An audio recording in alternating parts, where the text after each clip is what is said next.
আসসালামু আলাইকুম। আজকে চলে আসলাম কাঁচা ভুট্টা খাওয়ার জন্য। তো আমি লোকেশনটা যদি বলি আপনাদেরকে, লোকেশনটা হলো আমাদের বাড়ি থেকে একটু দূরে। এখানে একটি প্রজেক্ট আছে। এই প্রজেক্টে যে সাইডে মাটি ফেলে তারপর এখানে ভুট্টা চাষ করা হয়েছে।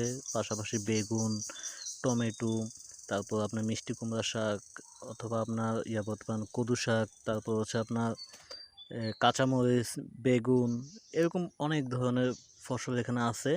তো এখানে আসলাম আজকে এই ভুট্টা খাওয়ার জন্য। তো এইদিকে কথা বলতে বলতে ভুট্টা প্রায় ছিলা শেষ, এখন ভাঙতেছে। তো ভাঙা দেখা যাক কী অবস্থা, এখন একটু টেস্ট করব।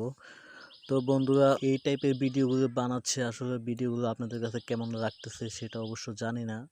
আপনারা সবাই কমেন্ট করে জানাবেন ভিডিও কেমন হইতেছে।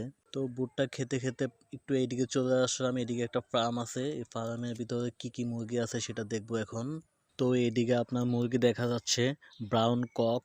এটা হচ্ছে একদম সাদা একটি মুরগি, ওজন হবে প্রায় 2.5 থেকে 3 কেজি এরকম। সাইজটা অনেক মোটামুটি বড় সাইজে বলা যায়। তো সবাই ভালো থাকবেন, সুস্থ থাকবেন, দোয়া করবেন। আল্লাহ হাফেজ।